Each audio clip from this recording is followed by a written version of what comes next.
Hey everyone, welcome back. कैसे हो आप लोग? अच्छा, तो हमारी बात कहाँ चल रही थी? प्रियम्बल पे, प्रस्तावना पे अपनी बात चल रही थी। ठीक है, तो मैं पहले एक छोटी सी बात बताता हूँ आप लोगों को। हमारा जो अपन जब कॉन्स्टिट्यूशन पढ़ते हैं, संविधान पढ़ते हैं ना, तो संविधान में पहले हमको संविधान निर्माण यानी कि संविधान सभा के बारे में पढ़ना पड़ता है। संविधान सभा, और उससे भी पहले अपन क्या पढ़ते हैं? संविधान सभा और संवैधानिक इतिहास पढ़ते हैं। वो दो टॉपिक जो हैं वो अपन एक साथ कवर करेंगे, क्योंकि उनमें ज़्यादा फैक्ट्स हैं। उनमें समझने वाली जैसी कुछ चीज़ ही नहीं है, वो सारे फैक्ट्स हैं। ठीक है, उसके बाद में अगर अपन पहली कोई चीज़ पढ़ते हैं तो वो अपनी कौन सी है? प्रस्तावना, यानी कि प्रियम्बल। प्रियम्बल के बाद में अपन संविधान के पहले भाग पढ़ेंगे कंप्लीट, फिर अनुसूचियाँ पढ़ेंगे, 9 अनुसूची हैं वो, और उसके बाद में अपन आर्टिकल स्टार्ट करेंगे। ठीक है, पहले ये अगर अपने क्लियर होते हैं तो अपने आगे का जो पोर्शन है ना वो बहुत ईजी पड़ जाता है। ठीक है, ये तो बात रही यहाँ तक की। फिर अगर अपन प्रियम्बल की बात करें, प्रस्तावना की, तो प्रस्तावना जो है ये इतना इम्पोर्टेंट टॉपिक है कि जस्ट 1.5 से 2 पेजेस में ये कंप्लीट कर सकते हो आप। ठीक है, 1 से 1.5 घंटे का ये टॉपिक है, और उस 1 से 1.5 घंटे में ये कंफर्म रहता है कि आपका यहाँ से क्वेश्चन पुटअप होगा ही होगा। आप किसी भी एग्ज़ाम को उठा के देख लेंगे, कभी कभी भी आप किसी भी एग्ज़ाम को उठा के देख लें, चाहे आप कांस्टेबल का या फिर आप यूपीएससी का एग्ज़ाम उठा के देख लें।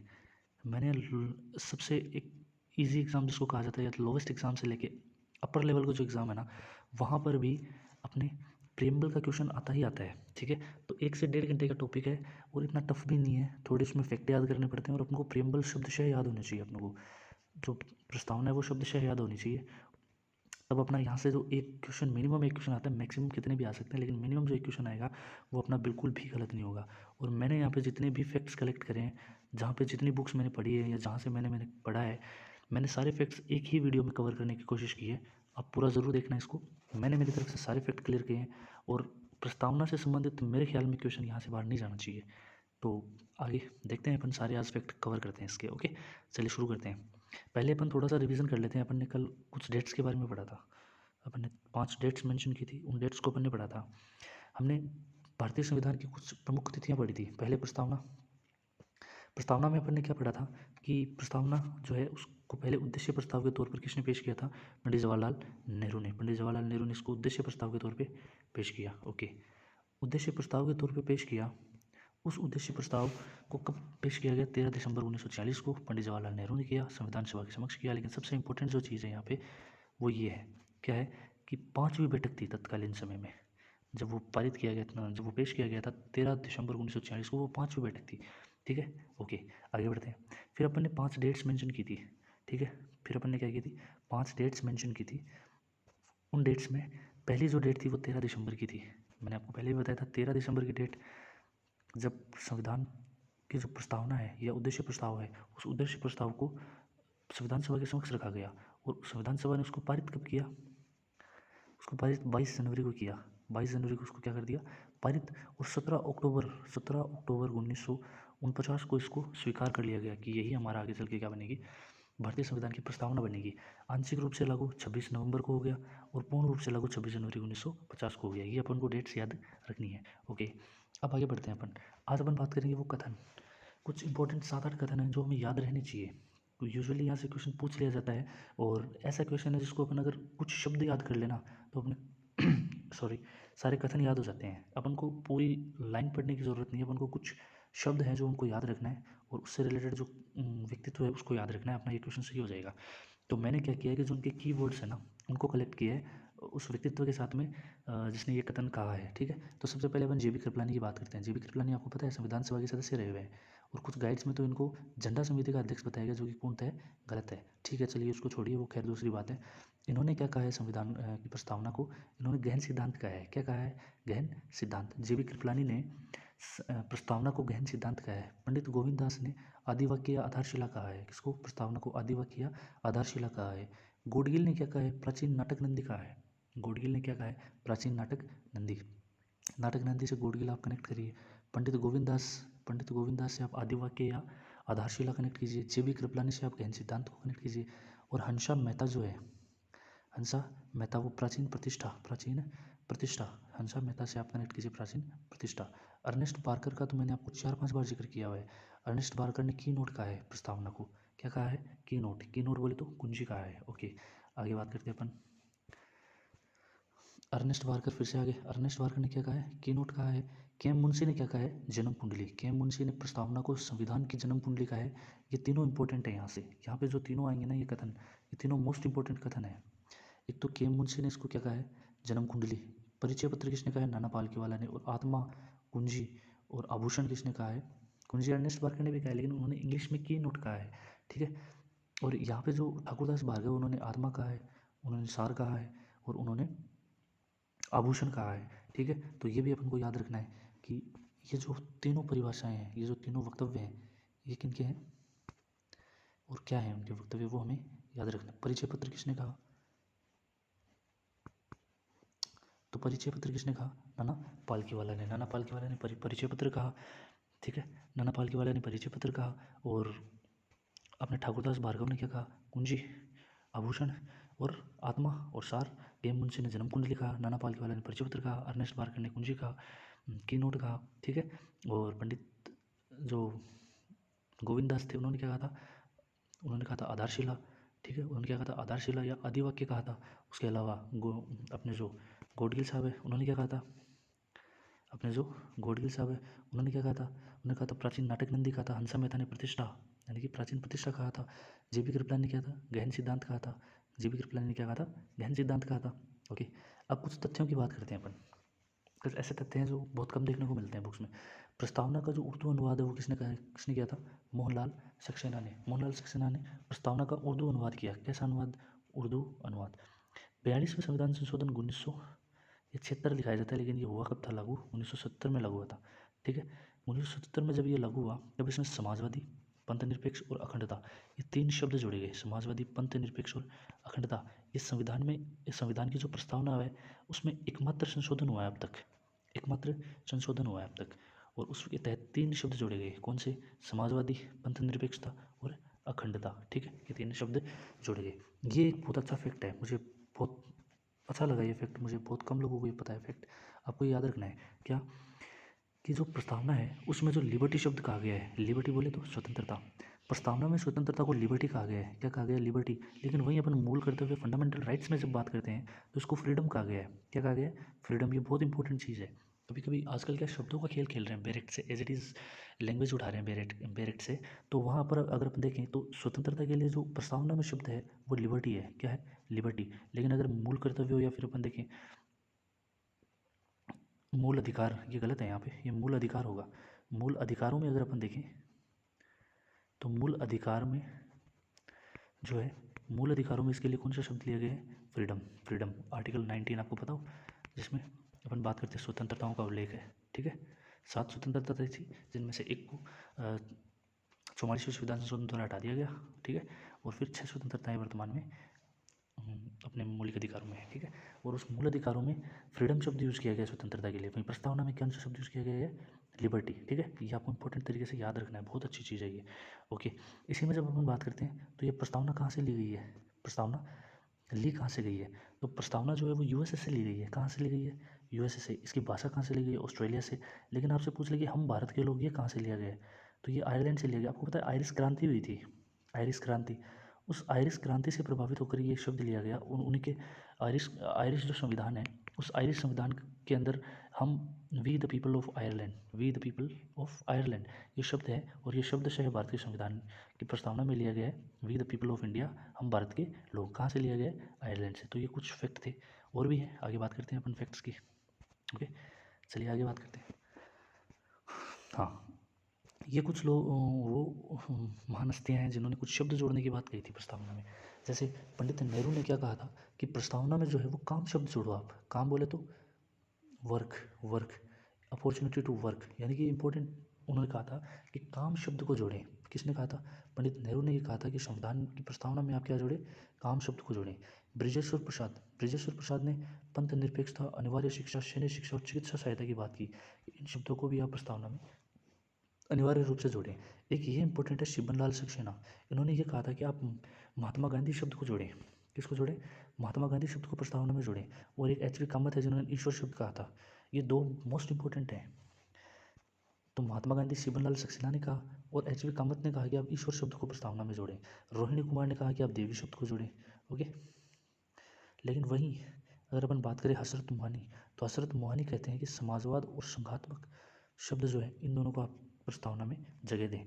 तो रोहिणी कुमार ने क्या कहा, देवी शब्द जोड़ें। एच.वी. कामत ने कहा ईश्वर शब्द को जोड़ें। और शिवरलाल सक्सेना ने क्या कहा, महात्मा गांधी शब्द को जोड़े। वहीं ब्रजेश्वर प्रसाद क्या कहते हैं कि पंथ निरपेक्ष, अनिवार्य शिक्षा, सैन्य शिक्षा और निःशुल्क चिकित्सा सहायता, निःशुल्क चिकित्सा सहायता, ये शब्दों को आप कहाँ जोड़े, प्रस्तावना में। और नेहरू जी ने क्या कहा था, नेहरू जी ने कहा था कि काम शब्द को आप कहाँ जोड़े, प्रस्तावना में। तो ये कुछ महान हस्तियाँ थी जिन्होंने प्रस्तावना में कुछ शब्द जोड़ने की बात कही थी। ठीक है, ओके, आगे बात करते हैं अपन। अब देखिए ये मैंने फॉर्मेट क्यों बनाया आपको पता है, अपने जो भारतीय संविधान की जो प्रस्तावना है ना, उसमें 4 चित्र अंकित है। अगर अपन बात करें लेफ्ट साइड में ऊपर की साइड, तो वहाँ बेल का चित्र बनाया गया है। बेल बोले तो बेल ये नहीं जो बेल फूल पत्ती वाली बेल, बेल मतलब जो पशु है ना बेल, उसके बारे में बात, बेल का चित्र बनाया गया है। वहीं जो लेफ्ट राइट साइड में जो ऊपर की साइड है वहाँ हाथी का चित्र बनाया गया है। वहीं राइट साइड में नीचे की साइड जो है वो शेर बनाया गया है। और ऊपर नीचे की साइड लेफ्ट साइड में घोड़ा अंकित किया गया है। तो आपको ये 4 शब्द याद रखने हैं, बैल, हाथी, शेर और घोड़ा। ये चारों 4 कॉर्नर पर ये बनाए गए शब्द। ये क्वेश्चन पूछा हुआ है, इसलिए मैंने इसको यहाँ इंक्लूड कराया ताकि आप लोग को याद रह जाए। तो राइट साइड लेफ्ट साइड में ऊपर की तरफ बैल और राइट साइड में ऊपर की तरफ हाथी, दोनों साइड नीचे शेर और घोड़ा। हाथी के अपोजिट क्या है, घोड़ा, और बैल के अपोजिट क्या है, शेर। अपन को ये देखने हैं। ओके, आगे बात करते हैं। अब आती है अपनी प्रस्तावना। अपन जस्ट ओवरव्यू लेते हैं प्रस्तावना का एक छोटा सा। ठीक है, ये देखिए, we the people of India, हम भारत के लोग। इस लाइन से आपको क्या मतलब निकलता है, we the people of India. जैसे आपको पता ही है अभी 2-3 दिन से मुद्दा गरमा रहा है कि इंडिया की जगह कौन सा शब्द यूज़ किया जाएगा, भारत। इसलिए यहाँ पे प्रस्तावना और ज़्यादा प्रासंगिक हो जाती है, क्योंकि प्रस्तावना जो है उसको बेसिक स्ट्रक्चर में काउंट किया गया है सुप्रीम कोर्ट के द्वारा। सुप्रीम कोर्ट ने कहा है कि ये बेसिक स्ट्रक्चर में शामिल है, यानी आधारभूत संरचना में शामिल है। और अगर आप संविधान में कोई भी परिवर्तन करना चाहते हो, किसी भी तरीके का संविधान संशोधन करना चाहते हो, तो आपको क्या करना होगा, बेसिक स्ट्रक्चर जो है आधारभूत संरचना उसको ध्यान में रखना होगा। और अगर आधारभूत संरचना को चोट पहुंचती है या आधारभूत संरचना के साथ अगर आप कोई छेड़खानी करते हो, तो वो जो है वो जो बिल होगा या फिर वो जो कोई भी कानून आप लाओगे वो रद्द किया जा सकता है सुप्रीम कोर्ट के द्वारा। तो ये जो इंडिया और भारत वाला जो मुद्दा चल रहा है ना, उस पर भी यहाँ पे अपनी प्रस्तावना जो है उसकी प्रासंगिकता बहुत ज़्यादा बढ़ जाती है। ठीक है, तो we the people of India, यहाँ पे इसका मतलब क्या है, we the people of India का, we the people of India का यहाँ मतलब है कि हम भारत के लोग। हम भारत के लोग, ये लाइन क्यों ली गई है पता है आपको, हम भारत के लोगों का मतलब है कि भारत में जो सत्ता है, सर्वोच्च सत्ता है, या सत्ता का अंतिम जो स्रोत है वो कौन है, जनता है, जनता। We the people of India यानी हम भारत के लोग। ठीक है, having solemnly resolved to constitute India, हम भारत के संविधान निर्माण की sovereign, socialist, secular, democratic and republic. आपको ये याद रखने हैं कि सोवरेन, सोशलिस्ट, ट्रिपल एस और डी आर, ट्रिपल एस और डी आर, ये आपको 4 शब्द याद रखने हैं। Triple S, sovereign, socialist, secular, democratic and republic, and to ensure all the citizens. ठीक है, जस्टिस, हम सभी लोगों को क्या देना चाहते हैं, जस्टिस। कितने प्रकार का, 3 प्रकार, सामाजिक, आर्थिक और राजनीतिक, यानी कि social, economic and political. Liberty, मैंने आपको कहा था ना लिबर्टी, प्रस्तावना में कौन सा शब्द है, लिबर्टी। वहीं अगर आप फंडामेंटल राइट्स की बात करोगे तो वहाँ कौन सा शब्द है, फ्रीडम। कौन सा शब्द है, फ्रीडम। अगर आपसे पूछ ले फंडामेंटल, एफ से एफ कनेक्ट कर लेना, फ्रीडम। और यहाँ क्या है, लिबर्टी। ओके, लिबर्टी कितने तरीके के, 5, thought, expression, belief, faith and worship, 5 प्रकार की स्वतंत्रताएं हैं। और वहीं अगर यहाँ पर बात करेंगे तो 6 प्रकार की स्वतंत्रताएं हैं। पहले कितनी थी, 7, एक हटा के कितनी कर दी गई, 6। लेकिन अगर अपन प्रस्तावना में बात करें तो कितने प्रकार की है, 5 प्रकार की स्वतंत्रताएं हैं। फिर इक्वलिटी, इक्वलिटी किस चीज़ की है, स्टेटस एंड अपॉर्चुनिटी, यानी कि समता किस चीज़ की है, अवसर की समानता है। ठीक है, और गरिमा की, to promote among all the fraternity, बंधुत्व और भाईचारा बनाए रखने की, डिग्निटी ऑफ इंडिविजुअल, गरिमा का भाव उत्पन्न करने, यूनिटी, एकता और अखंडता को ध्यान में रखते हुए, in our constituent assembly this 26th day, यानी कि 26वां दिन कौन से का, नवंबर 1949 का, है वही adopt, enact and give it to our self. अब इसको याद करने का तरीका बताता हूँ। ये जो बात है ना, adopt, enact and give it to our self, ये तीनों शब्द क्रमशः पूछे गए हैं कि इनको क्रमशः लगाओ। तो आप इनको कैसे लगाओगे, देखना, adopt, enact and give it to our self. अब इसमें आप ये देखो, ए सबसे पहले आ रहा है, एडोप्ट अल्फ़ाबेटिक ऑर्डर में, ई बाद में आता है और जी वाला लास्ट में आता है। ठीक है, तो adopt, enact and give it to our self. आप इसको इंग्लिश में याद रखोगे तो याद रह जाएंगे, लेकिन हिंदी में आप थोड़ा, आपको अलग से ट्रिक बनानी पड़ेगी अपने हिसाब से। ठीक है, अब अपन इसका हिंदी वर्जन देखते हैं एक बार।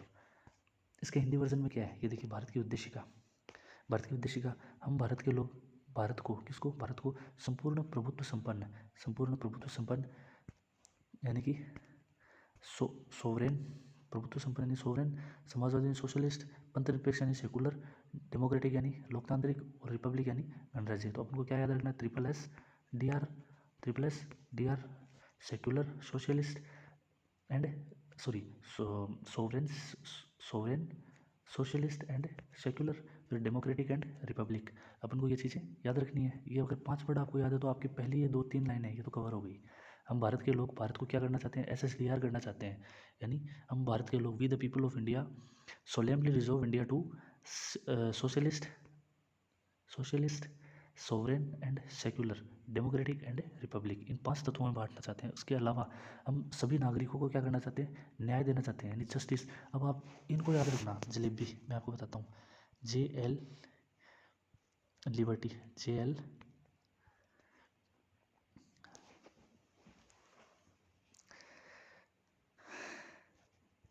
जले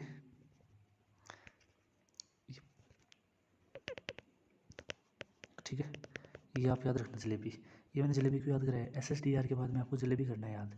देखो जस्टिस, इसके बाद में क्या है जस्टिस, इसके बाद में L4 बोले तो लिबर्टी, क्या है लिबर्टी बोले तो स्वतंत्रता, इसके बाद में ई बोले तो इक्विटी यानी कि समानता, B बोले तो ब्रदरहुड एंड इंटीग्रिटी, ये क्या है एकता व अखंडता, ब्रदरहुड एंड, इसलिए मैंने ये बोला आपको जलेबी याद रखना है। ठीक है, जलेबी याद रखना है। तो न्याय कितने प्रकार का, 3, सामाजिक आर्थिक और राजनीतिक, लिबर्टी 5, विचार विश्वास अभिव्यक्ति और उपासना, विचार अभिव्यक्ति विश्वास धर्म और उपासना, ये 5 प्रकार की क्या है स्वतंत्रता है। फिर प्रतिष्ठा और अवसर की समानता है, इक्विटी है, ब्रदरहुड है और इंटीग्रिटी है, ये सुनिश्चित करने वाली बंधुता। दृढ़ संकल्प होकर हम इस दिनांक 26 नवंबर 1949, एक ये याद रखना, मिति मार्ग शुक्ल सप्तमी 2006। ठीक है, ये लिखा हुआ है इसमें। हम संविधान को क्या करते हैं, अंगीकृत, अधिनियमित और एक आत्मार्पित करते हैं ना, ये लिखा हुआ है नीचे। लेकिन आप अंगीकृत आत्मार्पित तो ये पढ़ोगे ना हिंदी में, तो आपको याद करने में मुश्किल होगी। तो आप कौन सी चीज़ें याद रखोगे, उसके लिए आपको सिर्फ 3 शब्द याद रखने हैं, क्या, AEG। ए बोले तो adopt, enact and give it to our self. अब मैं आपको इसको शॉर्ट में याद करने की बात बताता हूँ। देखो कैसे याद करेंगे, प्रस्तावना पर शुरू करते हैं। सबसे पहले क्या था अपना, we the people of India solemnly reserve India into, सबसे पहले अपन कौन सा था, sovereign, socialist, secular, democratic and republic and give people justice, कितने प्रकार की, 3, सामाजिक आर्थिक और राजनीतिक। फिर जलेबी लिबर्टी कितने प्रकार की, 5, विचार अभिव्यक्ति विश्वास धर्म और उपासना की स्वतंत्रता यानी लिबर्टी, जस्टिस यानी न्याय सामाजिक आर्थिक राजनीतिक, यहाँ पे क्या हो गया secular sovereign socialist secular democratic and Republic, SSDR हो गया। उसके बाद में जस्टिस हो गया, लिबर्टी हो गया।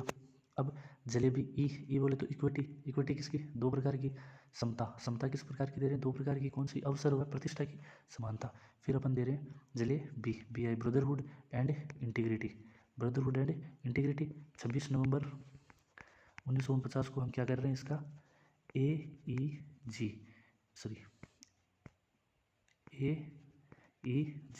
यानी कि adopt, enact and give it to our self, ये कर रहे हैं अपन।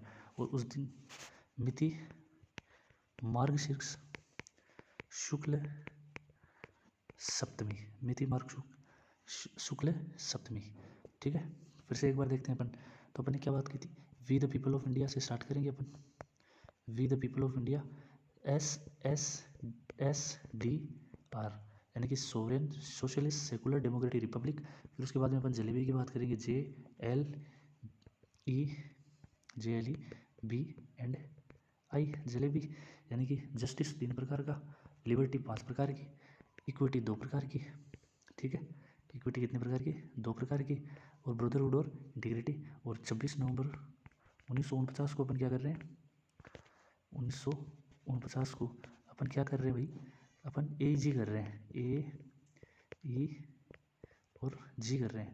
ए और जी बोले तो adopt, enact and give it to our self, ये अपना संविधान की जो प्रस्तावना है कंप्लीट होती है। और अपन को ये याद रखना है, मिति मार्गशीर्ष शुक्ल सप्तमी को ये एडोप्ट इनेक्ट किया गया। तो आप मेरे को ये बताना अभी कमेंट करके कि आपको ये वीडियो कैसी लगी। इसमें मैंने अपनी तरफ से पूरी जो प्रस्तावना है ना, उसके सारे जो फैक्ट्स थे मेरे पास वो सारे कलेक्ट करने की कोशिश की है। उसके साथ में जो प्रस्तावना जो उसको एकदम शॉर्ट फॉर्मेट में अपन ने याद करा। ठीक है, तो आप अपना रिव्यू ज़रूर दीजिएगा कमेंट में। और I hope you like this video. It would be helpful for you in future और इन प्रेजेंट टाइम। बहुत सी एग्ज़ाम्स भी आएंगी चुनाव के बाद में, तो I hope it will give you some benefit. Okay, तो have a nice day, thank you everyone, have a nice day, goodbye, bye bye, have a nice day, okay.